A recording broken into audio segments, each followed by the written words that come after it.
al magíster, el doctor especialista en Derecho Penal, Iván Paredes Yataco. El doctor Iván Paredes Yataco es egresado de la Universidad Pontificia Universidad Católica, y hoy vamos a aprovechar de su experticia y sus conocimientos respecto al delito de lavado de activos y sobre todo a la aplicación del agente inmobiliario como oficial de cumplimiento. Este delito tan importante, tan moderno, de la criminalidad organizada, la política estatal de los estados ricos y pobres han tratado de combatirlo, pero sin embargo, en un mundo globalizado, está convirtiéndose en una cobertura a nivel mundial. Nosotros, como programa de Doctor Inmuebles, todos los viernes de 4 a 5, vamos a ir tocando estos tópicos relacionados con la actividad inmobiliaria.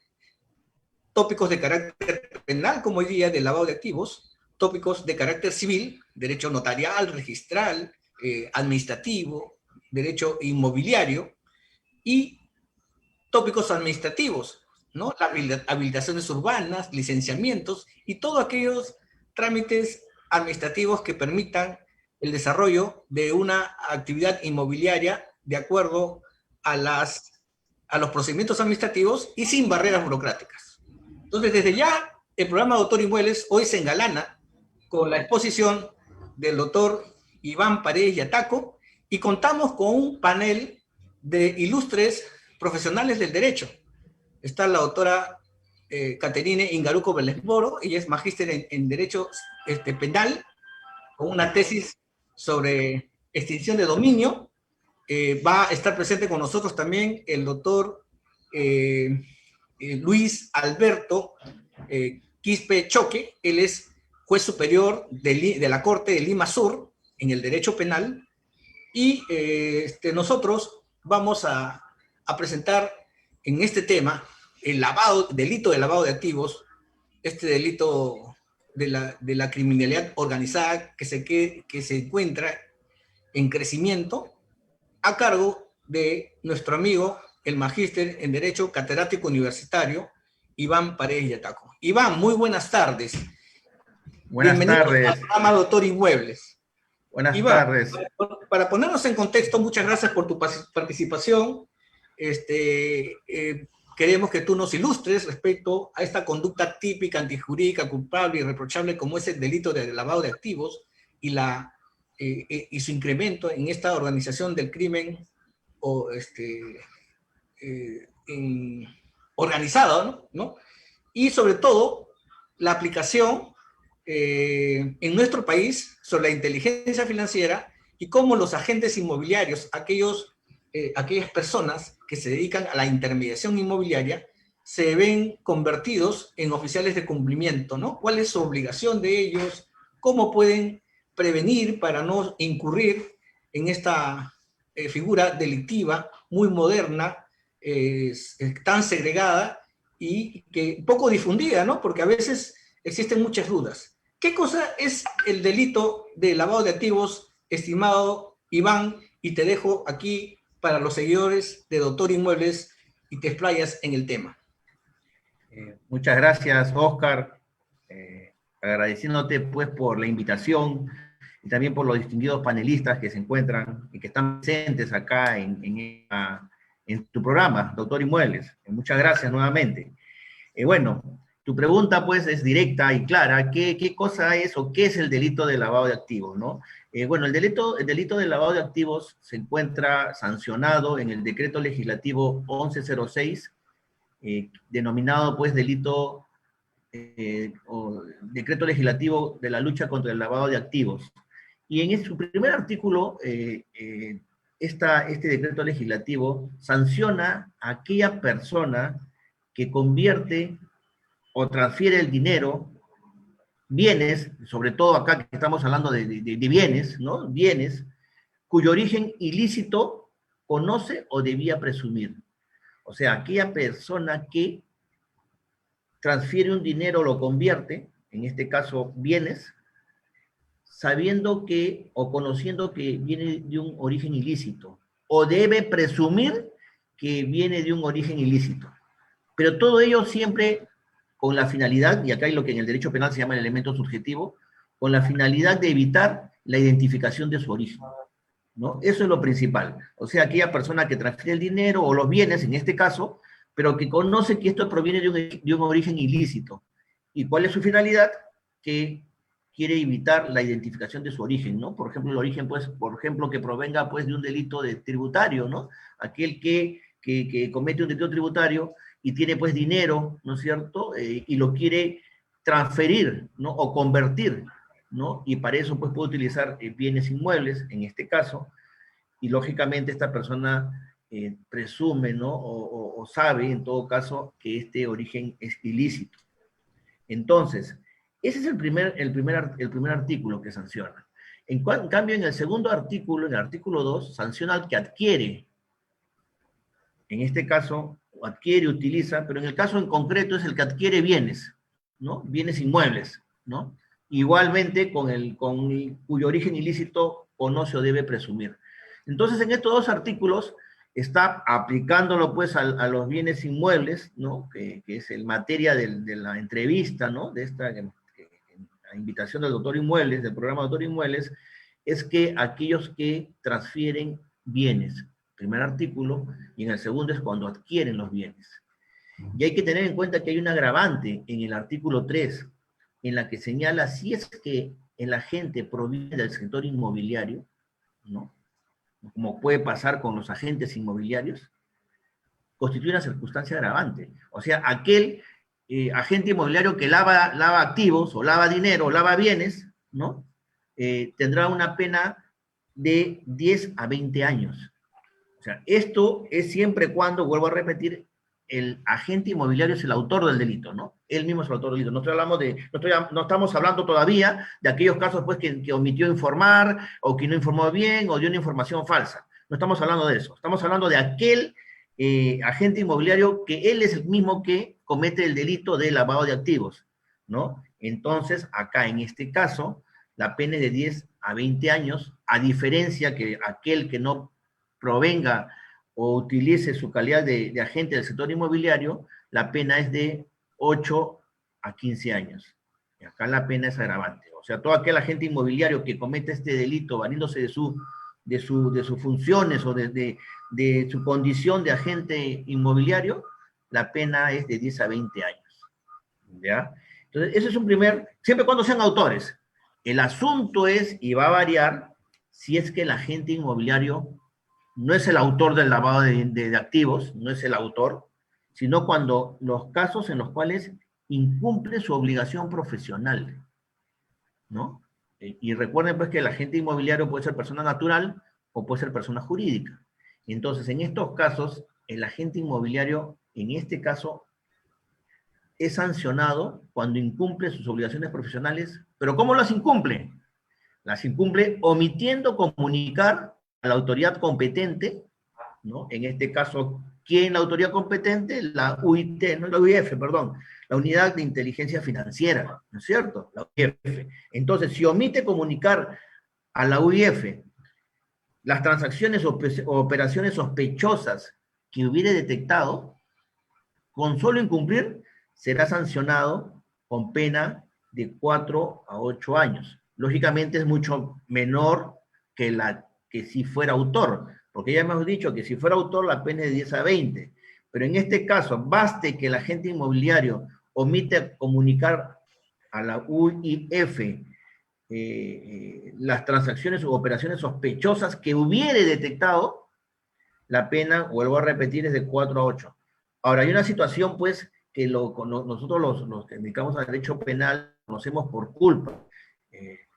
Si es que esta omisión de comunicar es por culpa, o en todo caso, para que lo puedan entender, es por negligencia. Si se omite comunicar a la UIF, ¿no? Por culpa, por negligencia, ahí la pena es menor, ¿no es cierto? Es de 1 a 3 años, ¿no? Es de 1 a 3 años. Entonces ahí hay dos figuras delictivas diferentes. Uno cuando omite con dolo, o sea, yo realmente quiero omitir, o sea, tengo la intención de omitir, de comunicar a la autoridad competente, la pena es de 4. Pero si fue por culpa, por negligencia, la pena es de 1 a 3. En todo caso, sea por dolo, sea por culpa, sea por intención o por negligencia, igual es sancionado, ¿eh? Igual es sancionado, ¿no? Porque hay veces se sanciona al que comete por intención, pero no al que por culpa, ¿no? Acá los dos casos, ¿ah? O sea, sí o sí va a ser sancionado. Sí o sí va a ser sancionado. Iván, a ver, entrar en contexto, muy bien, tu explicación excelente. Para entrar en contexto, con la ley 29, la ley 29080, ley de creación del agente inmobiliario, Claro. en el año 2007, se establece que para ser agente inmobiliario, puede ser persona natural o jurídica, como tú bien has dicho, debe de tener un reconocimiento del Estado a través del Ministerio de Vivienda, ¿no? El Perfecto, agente sí. inmobiliario se capacita, lleva un diplomado y se registra como persona natural ante el Ministerio de Vivienda, ante el Estado, y tiene un reconocimiento. Y como persona jurídica, que nace con la inscripción, el representante legal o uno de los integrantes de esa persona jurídica puede tener el diplomado de agente inmobiliario y se registra en el Ministerio de Vivienda. ¿Qué actividad inmobiliaria tiene el agente inmobiliario? El agente inmobiliario puede intermediar en el arrendamiento, en la venta, en la adquisición, en la administración, en el usufructo, en el fideicomiso, todos los derechos reales, ¿no? Y todos los derechos que tengamos sobre los bienes inmuebles, ¿no? Claro. Sobre todo los predios, no todos los bienes inmuebles, sobre los predios. Sobre los predios, ¿no? Por eso es la ley, sí. Y entonces hay grados de participación, como tú dices. Entonces se registra como agente inmobiliario y puede, o está obligado a reportar, pues, si existe, primero a registrarse, ¿no? A registrarse como oficial de cumplimiento y segundo a reportar cualquier actividad sospechosa, ¿no? Esta actividad sospechosa, ¿cómo es que la detecta el agente inmobiliario? ¿Qué cosa es una actividad sospechosa para la ley de inteligencia financiera y para la ley de lavado de activos?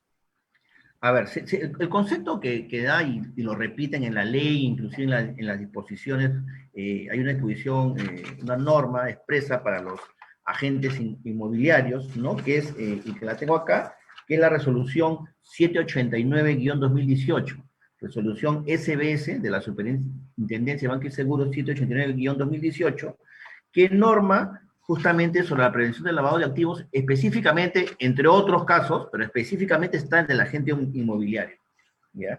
Y ahí, por ejemplo, en esta resolución de la SBS define, ¿no? ¿Cómo lo define también en otras normas? Pero lo define que es la operación sospechosa. En buena cuenta, la operación sospechosa es aquella operación de naturaleza civil, comercial, que tiene según la definición, ¿no? Una velocidad de rotación inusual o condiciones de complejidad inusitada, que se presuma proceden de alguna actividad ilícita. Pero acá viene la parte en que se debe aplicar, a mi entender, al agente inmobiliario, o que por cualquier otro motivo no tengan un fundamento económico o lícito aparente. Claro, porque la rotación inusual a un agente inmobiliario, si yo voy y le vendo una casa, quiero vender una casa, y busco un agente inmobiliario, con una casa no voy a saber si hay una rotación inusual. Ese extremo del concepto no se me aplica acá al agente inmobiliario, ¿no? Salvo pues que sea un sujeto que me dedique a vender casas y no siempre un intermediario, en este caso el agente inmobiliario. Pero si no fuera así, ¿cómo me doy cuenta que es una operación sospechosa según este concepto, que de repente los que no somos abogados no lo entiendan muy claramente, pero son cuando, según acá aparece, no tienen un fundamento económico o lícito aparente? O sea, aquellas personas, porque recuerden que el agente inmobiliario tiene que conocer a su cliente, ¿no es cierto? Ahora, según esta resolución de la SBS del 2018, el agente inmobiliario tiene que conocer a su cliente y al beneficiario final. Entonces, ¿no? Antes de resolver a tu pregunta, ¿no? Que tiene que conocerlo. Y hay, pues, según el artículo 14 de esta resolución, dice que tiene que conocerlo y tiene que identificarlo al momento de iniciar las relaciones comerciales. Y además, entre otras, señala etapas para poder conocer a a su cliente, ¿ah? Hay etapas. Ahí, la primera etapa, ¿cuál es? La etapa de identificación.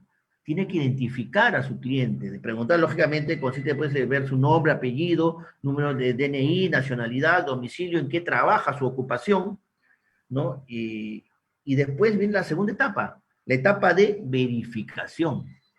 Esa segunda etapa tiene que verificar, ¿no es cierto?, mediante aplicación de procedimientos, verificar la información proporcionada por su cliente, ¿no?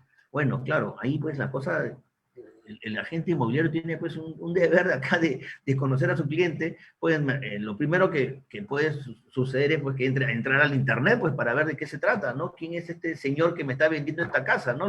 La primera arma que uno tiene es entrar pues como cualquiera, entra pues a ver, inclusive cuando uno quiere contratar a su abogado, ¿no? Entra a ver con qué abogado me están recomendando, ¿no? A ver qué sale por ahí, ¿no? Entonces igual, tiene que hacer una etapa de verificación y asegurarse, pero después viene la tercera etapa, la de monitoreo. Miren, es esta resolución de la SBS crea etapas, ¿no? Cosa que antes, hace años, no se hacía.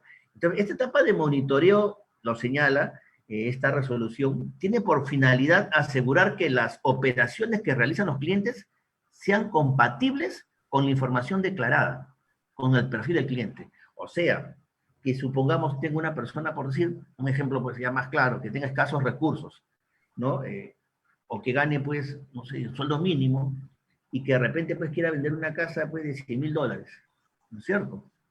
¿No? Entonces, la pregunta es, luego de estas tres etapas, y en la etapa de monitoreo se da cuenta pues que, oye, pero no es compatible, ¿no es cierto?, el perfil de mi cliente que gana un sueldo mínimo y me está vendiendo una casa pues o un inmueble a $100,000. En esa etapa de monitoreo me doy cuenta que, como se dice, pues hay algo sospechoso, ¿no? Hay algo raro ahí, ¿de dónde saca plata, no? Si esa es la información que no me ha dado, ¿no? Y además no veo por ahí ninguna herencia, no hay nada por el estilo. Entonces, eso lo engarzamos con la operación, con el concepto de operación sospechosa, que al decir, o que por cualquier motivo, vuelvo a repetir, no tenga un fundamento económico o lícito aparente, ¿no? Porque como hablamos de la rotación inusual, ahí no se aplica, pero sí podemos decir que no hay un fundamento económico en esta operación, ¿no? No hay un fundamento económico o lícito aparente. Entonces, definitivamente, pues si el sujeto gana un sueldo mínimo y de repente vende una casa a $100,000, ¿no es cierto? Hay una operación sospechosa ahí, ¿no? Hay una operación sospechosa. Estoy dando un ejemplo pues, un poco exagerado, ¿no? Pero para que pueda clarificar cómo es el tema, ¿no? Entonces, en ese caso, podemos decir que hay una operación sospechosa, y esta operación sospechosa tiene que ser reportada por este caso, por el agente inmobiliario, que si es persona natural, oficia o debe oficiar como oficial de cumplimiento. Si es uno mismo, porque generalmente hay bastantes agentes inmobiliarios que actúan como persona natural, ¿no? Entonces, como tú muy bien decías, Oscar, tiene que estar registrado, ¿no? Ahora tiene que estar registrado, porque aquel que no está registrado, formalmente no es un agente inmobiliario, ¿no? Podría incluir hasta caer en estafa, así que uno contrata a un agente inmobiliario que no esté registrado. Pero bueno, entonces la otra, ¿cuál es? Que es persona jurídica. La persona jurídica tiene que nombrar a un oficial de cumplimiento, que es el que va a tener que informar de esta operación sospechosa, ¿no?, a la UIF. Y según esta resolución de la SBS, tiene 24 horas para hacerlo ante una operación sospechosa de este tipo, ¿no? Entonces, los deberes que le da al agente inmobiliario como oficial de cumplimiento son muy estrictas, ¿no? No es el agente inmobiliario que de hace años, ahora pues tiene unos deberes funcionales muy estrictos y que tienen que ser cumplidos justamente porque la ley de lavado de activos es muy importante sancionar en estos delitos, ¿no? Y bueno, hay una serie también ¿cómo se llama?, de esta debida diligencia respecto del cliente, ¿no? Porque, por Iván, ejemplo... aquí, Sí. deja que te interrumpa un segundito. Dime. El tema, también hay un limbo, ¿no? Porque el agente inmobiliario, si bien es cierto, en el Perú la intermediación inmobiliaria no es cautiva como en Chile, como en Estados Unidos, ¿no?, como en Alemania, como en Panamá. No es cautiva porque, por ejemplo, en esos países solamente el agente inmobiliario puede intermediar, puede participar en un negocio inmobiliario, ¿no? En el Perú, esta norma que se planteó, ¿no? En un principio en el proyecto, el anteproyecto, que debería ser en forma cautiva, pero cualquier otra persona puede hacer intermediación inmobiliaria sin ser agente inmobiliario, pero los agentes inmobiliarios registrados sí tienen la obligación de ser oficiales de cumplimiento. Hay un limbo ahí en todo profesional, porque también oficiales de cumplimiento son los notarios, los contadores, los mismos abogados. Tenemos esa obligación. Eh, y hay un limbo entre el secreto profesional, ¿no? Cuando yo tengo que guardar el secreto profesional de mi cliente y cómo hago esa definición, ¿no? De que Claro. dónde termina el secreto profesional y dónde comienza esa información, esa obligación de informar, ¿no? Entonces, en la práctica, por ejemplo, el agente inmobiliario facilita una compra-venta de inmueble y recomienda, ¿no? Que se utilicen medios bancarios, ¿no?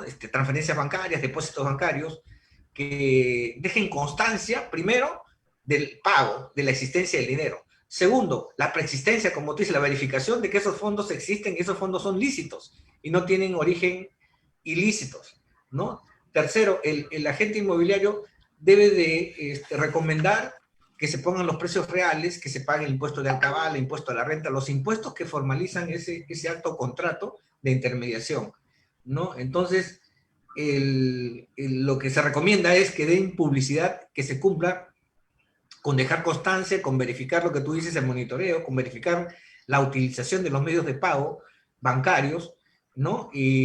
Pero ¿cuándo termina el secreto bancario? ¿Cuándo termina el secreto profesional? ¿Y cuándo comienza la obligación del agente inmobiliario? Porque a veces, ya en otros términos, por ejemplo, estos términos de actitud sospechosa o de conducta intachable son términos jurídicos muy abstractos que pueden lindar con el principio de legalidad del derecho penal. ¿Cómo establecemos el límite entre el secreto profesional y la publicidad y la información que debe cumplir el oficial de incumplimiento, sobre todo el agente como oficial de incumplimiento, que él puede subjetivamente pensar que es una actividad sospechosa? Porque, por ejemplo, en épocas de pandemia, los inmuebles están sufriendo, yo siento que hay un boom inmobiliario, pero los precios están de locura, ¿no? Hay por estados de necesidad, y eso en la figura civil se llama lesión, los precios están por debajo del mercado, ¿no? ¿Cuándo es comprar un inmueble por debajo del mercado y venderlo a un precio que también rompe con los mercados? Puede ser una conducta sospechosa y está obligado el agente inmobiliario a informar, o es preferible mejor mantener informado a la inteligencia financiera y duermo tranquilo, ¿no? ¿Dónde termina el secreto profesional, no? Claro, ahí me has hecho dos preguntas interesantes. Bueno, en cuanto al secreto profesional, claro, el secreto profesional, hay un límite, pues, una raya bien delgada, una raya bien delgada para poder saber cuándo podemos extralimitarnos en el secreto profesional y cuándo estamos cumpliendo con la ley, ¿no? Pero el asunto está que la ley, en principio, instaura que los oficiales de cumplimiento, los agentes inmobiliarios, ¿no? Que hacen de oficiales de cumplimiento cuando son personas naturales y cuando son jurídicas, ya lo hemos explicado, van a tener que hacer su registro. Y en el registro van a tener que poner todas las transacciones que han hecho en inmuebles, ¿no? De todo tipo, siempre y cuando sea terrenos de $30,000 hacia arriba y en casas sea de 100,000 hacia arriba, ¿cierto? Entonces, van a tener que hacer ese registro siempre, ¿no es cierto? Entonces, claro, entonces ahí ya, ¿qué secreto profesional tienes si igual ya te están inscribiendo, ya te estás haciendo en el registro? Y ese registro, lógicamente, pues va a ser remitido a la UIF, ¿no? La UIF va a tener conocimiento de eso. Entonces, ahí pues el límite que podemos encontrar es a mi manera de entender, siempre y cuando no haya una operación sospechosa, pero como tú muy bien dices, es un concepto muy abstracto, no gaseoso, el tema de sospechoso, ¿no? Entonces eso va a quedar mucho también con la decisión que tome el agente inmobiliario, pero yo entiendo que el concepto que puede tener el agente inmobiliario, porque también, si lo vemos a la inversa, ¿no? El tema del secreto, el agente inmobiliario va a decir, oye, pero si con esta ley capaz me meto en cualquier problema, voy a tener que avisar todo, ¿no es cierto? Entonces, para no meterme en este problema, mejor no es cierto, lo hago, publicito todo, le informo todo. Y ya no es sospechoso, pues comunico todo. Todas mis operaciones claro, de intermediación las publicito. Eso creo que sería la mejor alternativa, porque si no, sería un acto discriminatorio, ¿no? Comunicar, porque constituir dos empresas en un día, no, yo no creo que sea sospechoso. Comprar dos inmuebles en un día, se puede hacer la minuta de la escritura pública con esta... Claro. Hasta la inscripción puede salir en 7 días, o sea, es bien subjetivo. Mejor yo recomiendo, ¿no? Dar publicidad, ¿no? Dar notoriedad a todos los actos que yo de los cuales he hecho intermediación, ¿no? Entonces ahí ya no tengo sospechoso, porque imagínate si estigmatizo a uno de mis clientes, ¿no? De repente es un empresario exitoso y tiene, ¿no? Porque a veces hay rachas, en los negocios inmobiliarios hay rachas, tal vez una... Claro, hay rachas, tienes con la racha, imagínate. Yo que me tomo foto, cada negocio inmobiliario me tomo foto en cada notaría y dirán, uy, millonario, ¿no? Lo que pasa es que hay momentos en los cuales se presenta y otra operación. Yo tienes que aprovechar ese momento, porque es tu negocio, ¿no es cierto? Tienes que aprovecharlo. Creo que tenemos acá a Luis Quispe, ¿estás conectado? El magistrado Luis Quispe. Luchito, buenas tardes. Sí, buenas tardes, Óscar, ¿me escuchas bien? Sí, perfecto. Luchito, estamos comentando con Iván la ley de lavado de activos, esta figura jurídica de la asociación ilícita para delinquir, ¿no? Relacionado con el lavado de activos, una figura, estábamos hablando sobre las conductas sospechosas. ¿Tú qué recomiendas? ¿Qué puedes opinar tú como aplicador de la justicia para nuestros oyentes de Doctor Inmuebles y evitar estar involucrados en este tipo de conductas típicas, antijurídicas, culpables y reprochables como es el delito de lavado de activos? Luis es magistrado de la Corte Superior de Lima Sur. Luchito, ¿qué nos puedes recomendar a nuestros oyentes de Doctor Inmuebles? Bueno, en principio, Óscar, siempre presto a participar en este tipo de eventos académicos. Muy interesante la exposición del doctor. Lo que queremos de repente acá hacer mención es que estamos ante delitos, si bien no novedosos, pero nuevos, no tradicionales, ¿no? Porque tenemos pues en nuestro mundo delincuencial pues los delitos clásicos, ¿no? De robo, homicidio, estafa, pero delitos como este de lavado de activos o de enriquecimiento ilícito, que por ejemplo solamente tenemos en Latinoamérica este último enriquecimiento ilícito, porque en los países europeos no existe el delito de enriquecimiento ilícito, pero acá sí lo hemos castigado, lo estamos castigando porque tenemos un mundo, digamos, de comisión delictiva vinculada mucho a la corrupción. Y en el caso en particular de los delitos de lavado de activos, pues asociados directamente con delitos de narcotráfico, trata de personas, en las que las personas pues pretenden hacer ingresar este dinero ilícito obtenido, lavarlo, ¿no? Y ingresarlo de manera, digamos, al mundo formal. Pero acá nos topamos con las labores que realizan, como tú bien lo has expresado, la labor propia de los agentes inmobiliarios, las personas que como tal realizan operaciones bastante formales y que coadyuvan pues a la transferencia de los bienes, ¿no? Como en estos casos los inmuebles. Pero nos topamos con una situación, Óscar, bastante, digamos, desde el punto de vista penal, bastante delicada, porque hay que tener en cuenta que dentro del nivel de coautoría y participación también se encuentra pues la complicidad primaria y la complicidad secundaria. La complicidad primaria es aquel que, sabemos todos, coadyuva, apoya, ¿no? Auxilia en la comisión del delito, ¿no? Le presta colaboración. Pero en la complicidad secundaria, que es un poquito más lata, extensa, nos señala la norma del artículo 25, el que de cualquier modo ¿no? Bastante amplio. El de cualquier modo. Hasta apología. De repente yo hablando Claro. puedo hacer apología de lavado de Mira, activos.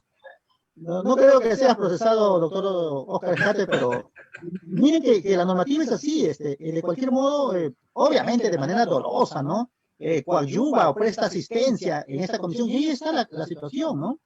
El agente inmobiliario puede verse involucrado en esta situación, que además, como tú bien lo has dicho, y también el ponente, nos llevan a una posible comisión por actos de sospecha, ¿no? O sea, estamos en una situación de noticia o de conocimiento inicial muy preliminar de que tenemos que tener sospecha de todo. Y no vamos a estar en esta situación, digamos, de ser extremadamente, pues, cautos, y así no se va a poder hacer las transferencias, ¿no? Y los agentes inmobiliarios pueden estar inmiscuidos o incluso en estas situaciones de posible complicidad, ¿no? Primaria o secundaria.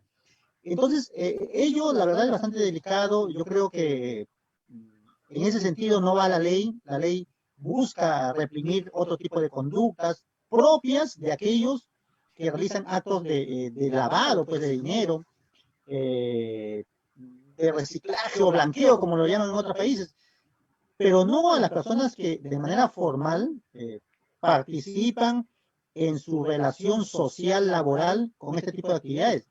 Por ejemplo, el rol social del taxista, por ejemplo, ¿no? El taxista muchas veces se ve inmiscuido o incurso en un delito. ¿Por qué razón? Porque transportó al delincuente. Pero el rol social, la actividad normal social del taxista es prestar un servicio. El taxista no le pregunta, oiga, señor José Pérez, ¿Qué usted está ingresa a llevando? mi casa, está robando, está llevando una pistola, usted está llevando drogas, usted es delincuente, usted... Te ayuda a cargar, todavía el taxista le ayuda con los bultos.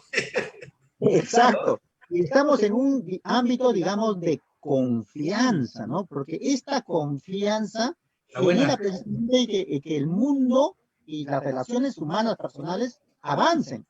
Pero si vamos a estar en un mundo al revés, de inconfianza, carambas, las relaciones sociales propias de jurídicas y de transferencia no avanzarían.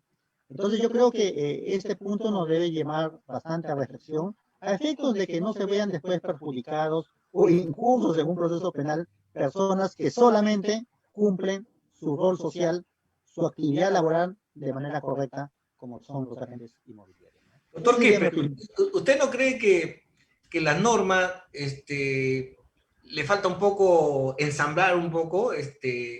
Por ejemplo, esos términos de utilizar conducta intachable, conductas sospechosas, son muy abstractas y el derecho penal es un conjunto de ilicitudes, ¿no?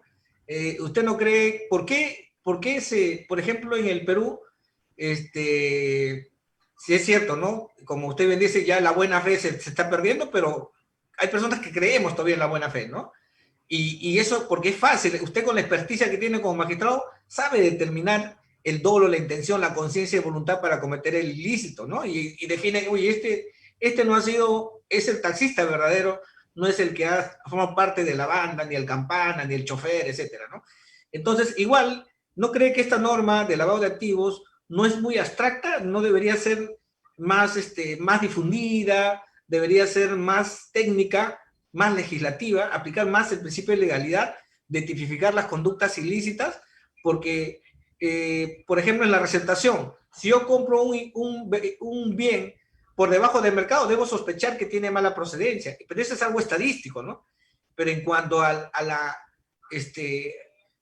actividad permanente de los negocios, más bien asustamos al empresario que quiere hacer negocios, ¿no? Porque el Perú es un país de emprendedores y en épocas de crisis tienen que reinventarse y están promoviendo la actividad empresarial.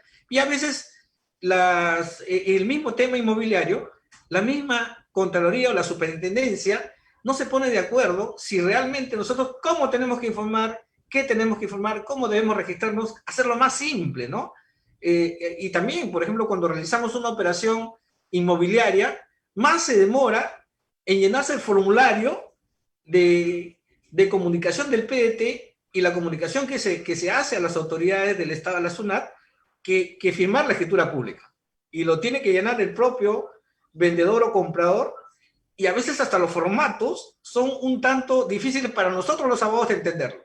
Entonces, en un mundo en cual se está descartulizando, en el cual no debe existir papel, ¿por qué no se saca la información de las escrituras públicas como se hace en el PDT? ¿Por qué llenar el papel, no? Es antiecológico, quita tiempo.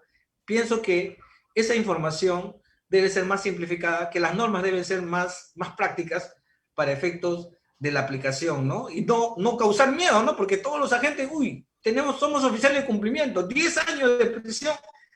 Entonces, cuando en realidad debemos promover la actividad empresarial, ¿no? Hay formas de fiscalizar, ¿no cree que puede haber otros mecanismos de control? Por ejemplo, usted sí con la experiencia determina ya, lo huele nomás, este es un delincuente, ¿no? Porque la experiencia hace eso, ¿no? A ojo de buen cubero, como Cubero, dicen, ¿no? Claro, Como usted se da cuenta, este chofer o parte de la asociación ilícita para ir de frente, usted se da cuenta, ¿no? Por la experticia, la experiencia. Como antiguamente, pues, en los tiempos de inicio del derecho penal, catalogábamos a las personas como Lombrosio, el delincuente nato, ¿no? De aquel que tenía, pues, en los pómulos un poquito sobresalientes, la cara, pues, amplia de frente. Entonces, había una especie de estigmatización a estas personas al estilo lombrosiano, el delincuente nato, ¿no? Común. Pero, y Oscar, mira, claro, pero el ciudadano de a pie, digamos, el ciudadano de a pie no tiene esa percepción, pues, tan amplia, digamos, ¿no? De poder percibir, ¿no? Si estamos o no ante un evento ilícito.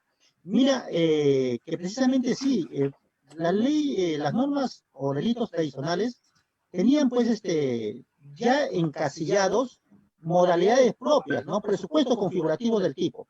El clásico ejemplo del robo, ¿no? El que mediante violencia o amenaza.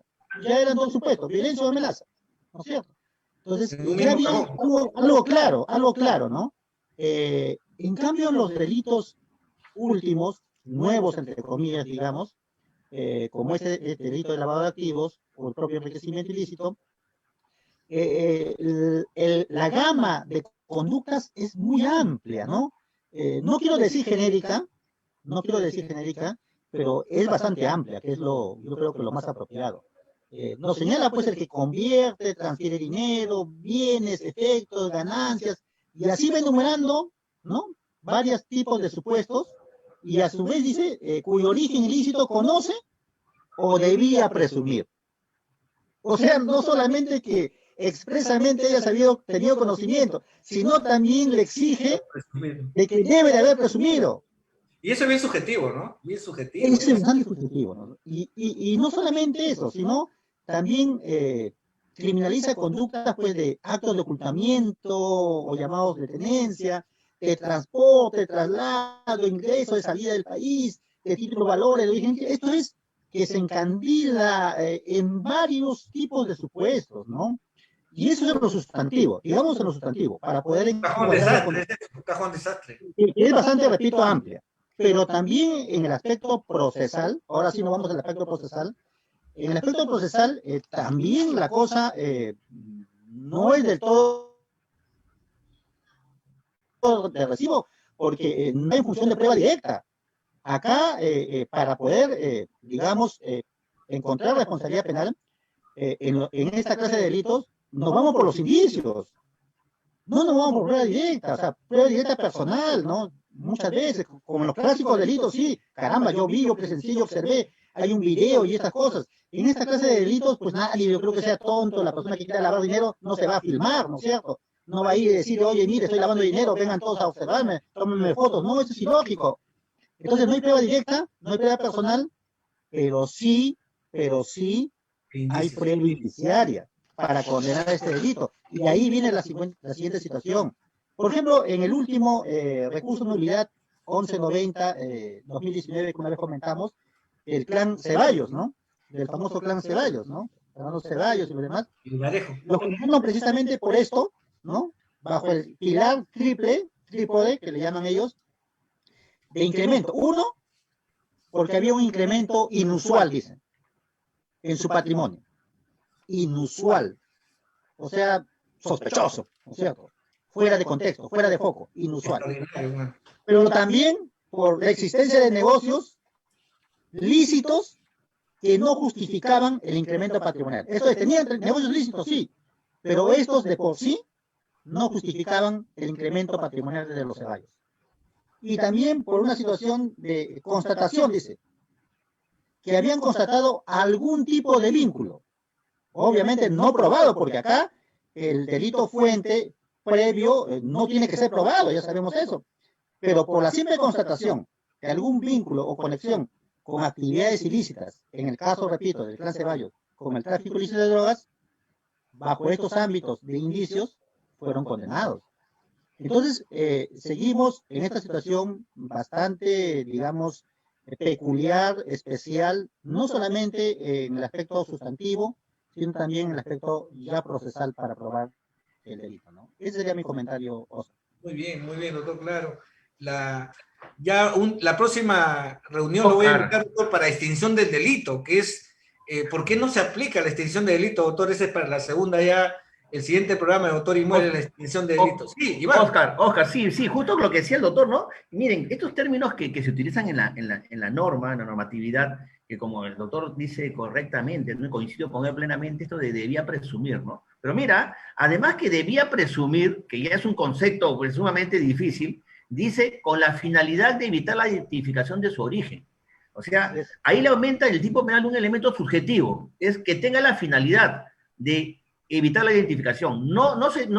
El tipo penal o la norma penal no pide que se haya evitado la identificación de su origen, sino que tenga la finalidad, o sea, algo que también es abstracto, porque es un elemento subjetivo. Entonces, acá no se necesita, según el tipo penal, que se haya evitado la identificación de su origen, sino que tenga solamente la finalidad. Es decir, basta con la finalidad. Claro, la finalidad no necesitas acá evitar la identificación, o sea, que se concretice evitar la identificación del origen. Ese es un punto para complementarlo del doctor. Y segundo, imagínense si los magistrados ya tienen un poco de dificultad saber, pues, interpretar estos términos y además de saber que es sospechoso, que es origen sospechoso, siendo jueces, lógicamente que han sido abogados, han entrado al Consejo de la Magistratura, han pasado su examen, y ya tienen problemas para identificar o poder interpretar que es origen sospechoso. La pregunta es, si para ellos ya es un poco complicado, ¿cómo será para los agentes inmobiliarios, que muchos no son abogados? ¿No? Entonces, imagínate pues ya el problema que se estarían generando para los agentes inmobiliarios, ¿no? Como tú decías antes de la intervención del doctor Quispe, ¿no? Entonces, al final, pues, oye, mejor ponemos en conocimiento todo y asunto arreglado. Porque si los jueces y fiscales ya tienen problemas en este tema, imagínate los agentes inmobiliarios, que muchos no son abogados, ¿no es cierto? Entonces, ahí está un problema más grave aún, que cómo darle esa función, ¿no?, de interpretación a los agentes inmobiliarios que sepan que es sospechoso. Cuando nosotros los mismos los abogados ya tenemos problemas, ¿no? ¿No es cierto? Ese sería para complementar el tema, ¿no? Así es, correcto, coincido con usted plenamente, colega. Así es, Oscar. Y como nos decimos siempre, este tipo de eventos pues nos hace bastante útil de poder compartir puntos de vista, todo con el fin siempre pues, de mejorar la aplicación normativa, ¿no? Y mejorar también pues el desenvolvimiento tanto económico de las transferencias, ¿no? Y que realmente pues conductas siempre correctas de todo ciudadano correcto, ciudadano que respete pues la norma y que actúe de manera correcta, no se vea pues incluso después en un proceso penal que yo creo que nadie quiere estar en ello, ¿no? Porque es bastante tedioso, aparte que el proceso penal dura, tiene un tiempo y realmente genera gasto y más afectación emotiva el estar inmerso en un proceso penal, ¿no? Si bien es cierto, nosotros, este programa justo sirve para difundir, ¿no?, la buena actividad empresarial, promover la actividad en nuestro país, mucho más en épocas de acontecimientos extraordinarios, imprevisibles, invencibles como es la pandemia. Nosotros recomendamos a los agentes inmobiliarios y a nuestros oyentes que den publicidad, que utilicen medios bancarios, que se ponga el precio real y explicar las bondades que significa en un negocio inmobiliario poner el precio real, que se paguen los impuestos porque eso necesita nuestro país, y a veces también es la otra contrapartida, ¿no? Hay funcionarios que exigen, en el tema tributario que también vamos a tocar, a veces cuando uno va a hacer la consulta al mismo estado, para efectos si se paga o no impuesto a la renta, y ellos tienen regla general, todos pagan, y en realidad hay excepciones en el pago de impuesto a la renta, ¿no? Cuando se paga impuesto al cabal ante la autoridad provincial, dice, no, sí se paga, y hay exoneraciones, la transferencia de económicos originarios, el anticipo de herencia, etcétera, que están inafectos o exonerados de pago al cabal. Entonces, vamos a tocar ese tema tributario, pero la recomendación principal es que se dé publicidad de los actos y contratos en los cuales nosotros intermediamos, de utilizar medios bancarios, de dar notoriedad, y yo recomiendo que que se comunique como oficial de cumplimiento todas las actividades sin discriminación alguna, ¿no? No, porque si solamente estas actitudes sospechosas que tan subjetivo, estamos estigmatizando a nuestros clientes. Iván, ya para terminar nuestro programa, vamos a invitar también a la doctora Catherine Ingaroca Vélez Moro. Su tesis ha sido de magíster sobre extinción de dominio. ¿Qué nos puede decir sobre la ley de lavado de activos todo desde el punto de vista del Ministerio Público? Sí, doctor, buenas tardes a todos. Bueno, muy agradecida por esta invitación. Y aunado a lo que dice el doctor Iván Paredes, es que el agente inmobiliario, en el rol que cumple, que es su rol comercial, ¿no? De negocios, donde realiza transacciones, ¿no? Es el intermediario para la realización de transacciones de compras patrimoniales. El Ministerio Público, en caso de que el agente inmobiliario informe a la unidad de inteligencia financiera este tipo de actos, el Ministerio Público tiene un programa de asistencia de protección de testigos, ¿no? Que incluye un tratamiento especial, ¿no? Se le otorga asesoría legal de protección, ¿no? Y se le asigna un código, ¿no? Para que él no pueda ser identificado fácilmente, ¿no? En este caso, si es que va a denunciar por este tipo de delitos, ¿no? Porque ante el inusual incremento de patrimonio, ¿no? De alguno de sus clientes, ¿no? Y él, como dice el doctor Iván, ¿no? Que ya sospecha, ¿no? Que es algo inusual, ¿no? Que una persona que gana un sueldo mínimo venda un bien, pues, digamos que pasa el $1.000.000, ¿no? Obviamente que hay una sospecha inminente de que esa persona está inmerso en algún tipo de actividad ilícita, ¿no? Obviamente contrastando información primeramente. En todo caso, las garantías que se le brindaría al agente inmobiliario, si es que decide denunciar, es que el Ministerio Público va a asumir el tema de protección, de asesoría, ¿no? Y protección de datos, ¿no? A nivel, por todo el lapso que dure el proceso, ¿no? Si es que él decide denunciar, porque la mayoría siempre tenemos un poco de temor, ¿no? A poder cumplir con nuestra labor ética, si se podría decir así, ¿no? Como agente inmobiliario registrado, ¿no? Ya nosotros tendríamos que asumir, ¿no? La protección total de ese testigo, porque es un gran testigo que va a favorecer a la plena identificación de los agentes, ¿no? Que estén relacionados en este tipo de organización, ¿no?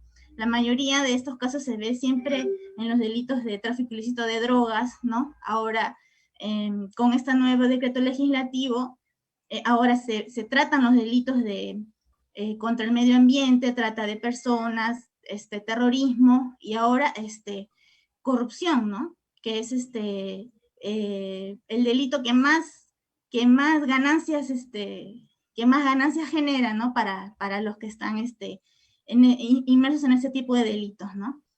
Eso es todo lo que yo podría indicar conforme a si es que el agente inmobiliario va a cumplir su rol como lo debería cumplir, ¿no? Si es que decide denunciar, ¿no?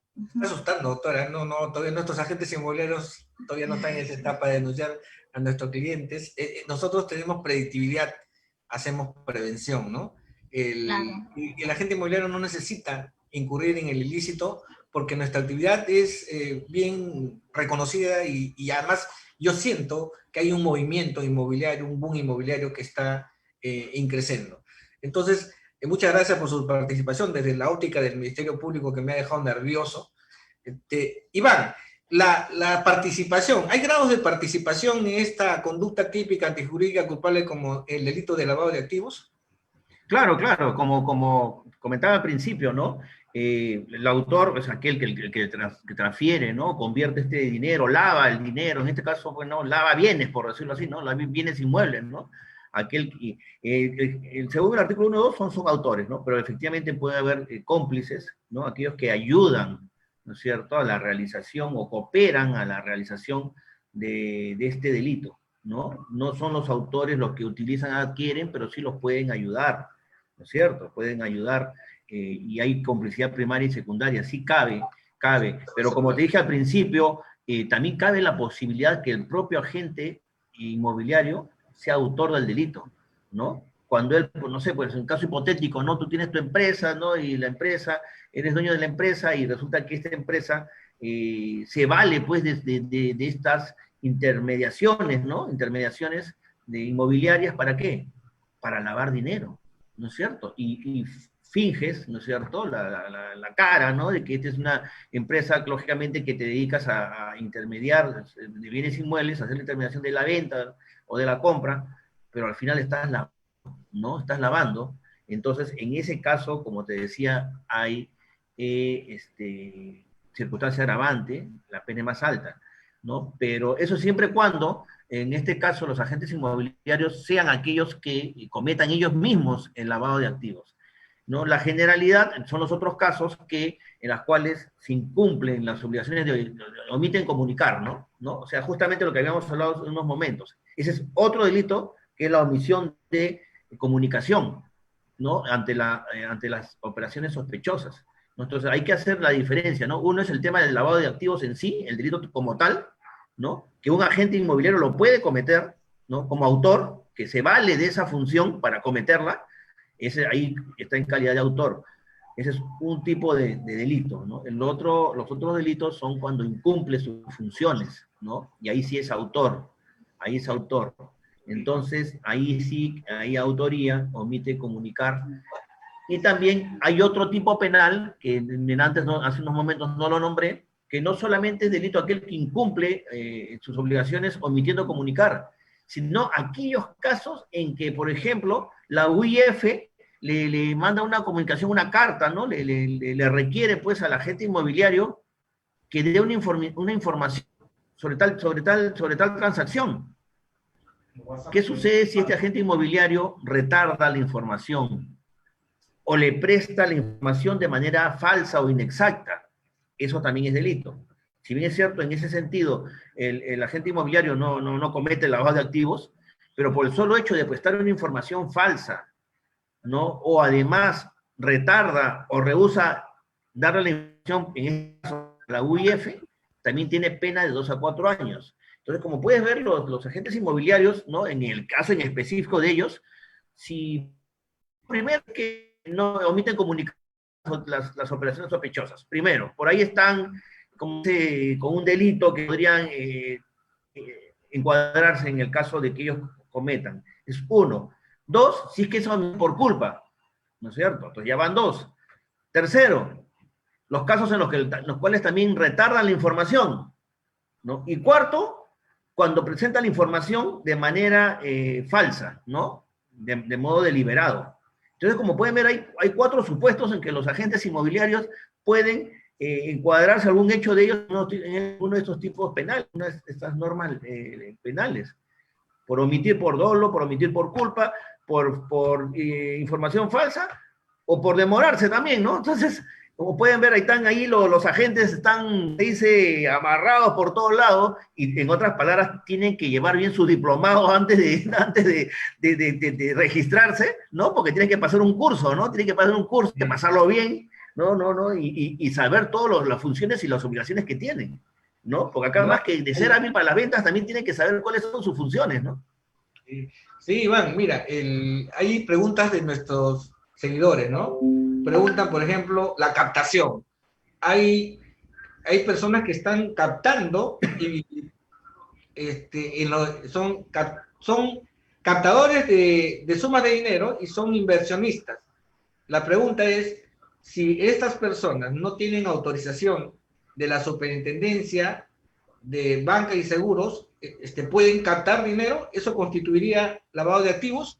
Nos preguntan, ¿no? Claro, claro, no, no, sí, eso no, eso ni, eso ya es una estafa tremenda. Tenemos un caso que nos han llegado las denuncias, ¿no? Que dicen, te pago 30%, no, 50% de intereses en 3 meses, de enero a marzo.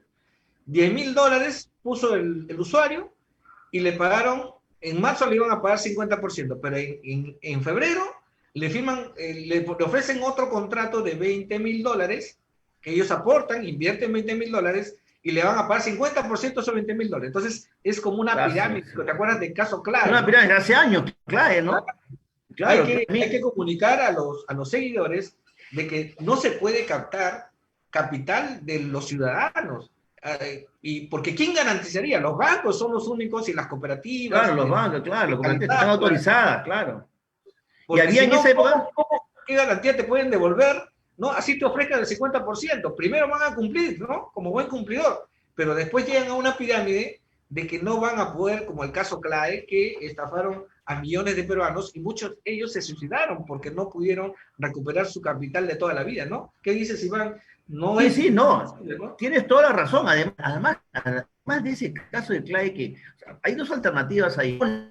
Como dices tú, primero te cumplen el 50% y en la segunda ya no cumplen, porque la pirámide va avanzando, ¿no? No cumplen, o algunos que quieren estafar de frente, te dan la plata y ahí también ahí, como se dice, te cierran, ¿no? Te cierran y ya hay dos alternativas. Ahora también recuerda que hace muchos años, no recordarás, también había estas pirámides familiares, también había pirámides familiares. Estas pirámides que tú dabas, claro, que tú dabas plata, buscabas, tenías que buscar 10 seguidores más, claro, ¿no? Entonces... Eso todos son estafas, pues. Tarde o temprano son estafas, ¿no? Salvo que el estafador sea un poco más, decir, entre comillas, inteligente y diga, pues, hay gente que le va a dar su 50% a los 10 primeros, y con eso ya, como se dice, engatusa a todos los demás, y esos 10 se van a reproducir en 30, y esos 30, sí, como se dice en el argot, los cierra a todos, y en buena cuenta es una estafa, ¿no? En buena cuenta es una estafa. Ya depende de cada modus operandi de cada estafador, pero definitivamente pues no deben guiarse a estas personas que captan dinero sin tener permiso de la SBS, ¿no? Definitivamente es como cuando tú compras una casa, ¿no? Se entiende que debe estar inscrita en registros públicos, ¿no? Entonces, si no está inscrita, salvo que tengas otros motivos que lo conozcas, que no lo inscribió por tal o cual motivo, de repente, ¿no? Pero se entiende pues que por eso que existen los registros públicos para saber si su inmueble está registrado o no. Entonces, yo creo que hay que tener pues estas en cuenta, ¿no? Claro, en nuestro país la compra-venta de inmuebles consensual se perfecciona con siempre consentimiento de las partes, pero claro, eso es cierto. Da mayor seguridad jurídica. Nos escribe eso es claro, pero da mayor seguridad jurídica escrita. Nos escribe sí. Enrique Cabero Belauchara, dice, doctor, además de una infracción de la ley 29080, intermediarse un contrato de intermediación, ¿es cierto? O sea, nos preguntan, ¿no? En realidad, con la ley 29080 de la creación del registro de agentes inmobiliarios, todo contrato de intermediación debe ser por escrito, establece la ley, por escrito, y debe señalarse el código del agente inmobiliario. Exacto. Si no lo hace, es una infracción de una multa, pero lamentablemente, pues en el Perú no hay fiscalización. El Estado, a través del Ministerio de Vivienda, debe ponerse las pilas, ¿no? Así como exige que se registre, que llegue un diplomado, que se capacite el agente inmobiliario, debe también darle las garantías de beneficios, de publicidad, de contratar con ellos, de promover cursos a través del Estado, de promover la actividad del agente inmobiliario y justificar su labor y fiscalizar y sancionar a los que se porten mal. Otra pregunta nos dice, todo contrato de compra-venta debe realizarse necesariamente con participación de un agente inmobiliario. En el Perú no es cautivo, nos pregunta Aníbal Sánchez Yatayo. Todo contrato de compra-venta debe realizarse necesariamente con participación de un agente inmobiliario. Ese se debe ser, pero en el Perú no es cautivo. Todavía existen los corredores que no son agentes inmobiliarios. Entonces, esta sanción del lavado de activos y este oficial de cumplimiento solamente es para los agentes inmobiliarios registrados. Dice, la Fiscalía detectó millonaria transferencias sospechosas de expresiones Bueno, ese es un tema político, que no tocamos política acá. Quisiera saber si hay un registro público en Internet de agentes inmobiliarios. Sí, hay un registro del Ministerio de Vivienda, un registro de agentes inmobiliarios. Usted entra a la página web del Ministerio de Vivienda, pone agente inmobiliario, PN, persona natural, PJ, persona jurídica. Después nos preguntan, excelente tema, Martín Vázquez, saluda. Ana Hermosa Mariscal, doctor Escate, encantada de oír este webinar. Saludos para los expositores. ¿Qué nos dice Ana? No encuentro la pregunta. Saludos a Sandro Durán de... Pero su pregunta, pues... Pueden Oscar, preguntar en redes sociales. Sí, Oscar, sí, solamente como comentario a lo que estabas diciendo, efectivamente, es lo que tú, hay agentes inmobiliarios, estamos en nuestro país y sabemos porque hay agentes inmobiliarios que no están inscritos, ¿no? Y hay bastantes personas que requieren agentes inmobiliarios que no están registrados, ¿no es cierto? Hay bastante con ese tema con informalidad de nosotros también, ¿no? ¿No es cierto? Porque también el agente inmobiliario dice, voy a tener que pasar ese curso, voy a tener que pagar y voy a tener que cumplir todas esas funciones que están ahí, y encima abrir mi registro, operaciones sospechosas, encima me escucha acá este seminario, esta conferencia, o esta entrevista, dice, uy, me van a meter 4 años preso por no avisar, porque si me demoro me van a poner 2, y si me equivoqué por culpa también me demoré. No, pues no me formalizo. Mejor no me formalizo. No me formalizo, pues, es como los que pagan impuestos, ¿no? ¿Para qué voy a formalizarme para pagar impuestos? No, mejor no los pago, ¿no? Pero entonces, hay una respuesta positiva ahí, Iván. ¿Sabes cuál es la respuesta positiva? Que los bancos, por ejemplo, los bancos están trabajando solamente con agentes inmobiliarios registrados. O sea, claro, la formalidad tiene sus premios. Segundo, si facturas, generas pues un instrumento financiero para financiar tu propia operación de negocios inmobiliarios. Entonces, la formalidad tiene sus ventajas, por supuesto. También, por ejemplo, yo definitivamente voy a ser un agente inmobiliario registrado, ¿no? Pero sí hay, a lo que quiero tratar de explicar, que van a ser registrados y que tampoco no se quieren registrar. La idea es que todos se registren, ¿no? Y como decías tú, y eso quería hacer acotar, yo quería que, o sea, que lo que coincido contigo, que el Estado, en este caso a través del Ministerio de Vivienda, fomentar este tema de la agente inmobiliario, darle mayores facilidades, ¿no? Y capacitaciones, para que tampoco no se vean, pues, los agentes viendo, pues, que este es un tema tedioso, ¿no?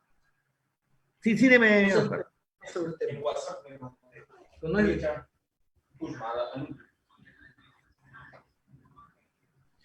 Nos dice Richard Kuzma, el caso de captar dinero sería intermediación financiera, el caso de captar dinero. No, lo que pasa que muchas personas dicen, soy inversionista, invierte tu negocio, ¿no? Te capta dinero en la ciudadanía sin autorización y celebra un contrato de mutuo. El mutuo es un préstamo de dinero. Y el mutuo de préstamo o préstamo de dinero, para alguien dedicarse a prestar dinero, tiene que tener autorización especial de la Superintendencia de Banca y Seguros si no comete delito contra el patrimonio de agio y usura. Entonces, el agio y usura es penado en y si cobras intereses más allá de lo que establece la normatividad del Banco Central de Reserva, cometes anatocismo y delito de agio y usura. Entonces, también puede ser el que capta dinero de mala procedencia, estaría incurriendo también en delito de lavado de activos, Iván, si capta dinero de banca paralela o de préstamos de inversionistas que no están autorizados a captar dinero de ciudadanos, también puede incurrir en lavado de activos, porque no sabes cómo verifica, cómo comprueba, cómo hace el monitoreo que tú recomiendas. Claro, recuerda que el artículo 2 que dije al principio decía que adquiere, utiliza, miran los medios comisivos, como le decimos los abogados, ¿no? O los nuevos rectores, ¿no?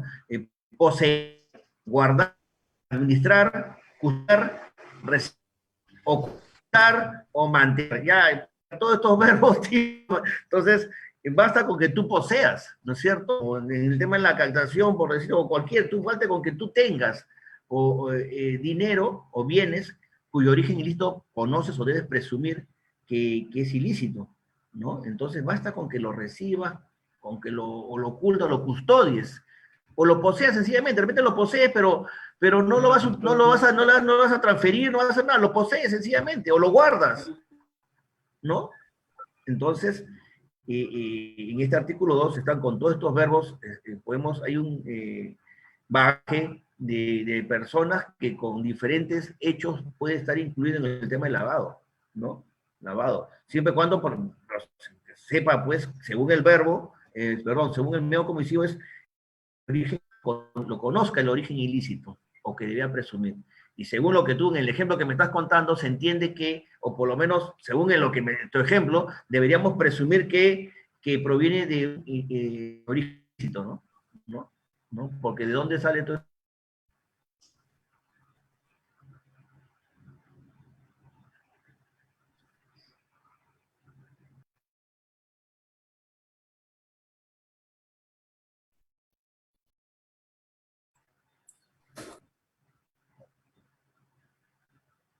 ¿Sí?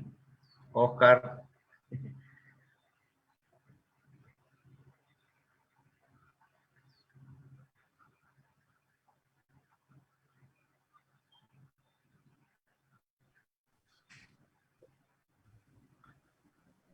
Muy bien, Iván. Sí. Oscar, se me dio un poco el audio, no te escucho muy bien.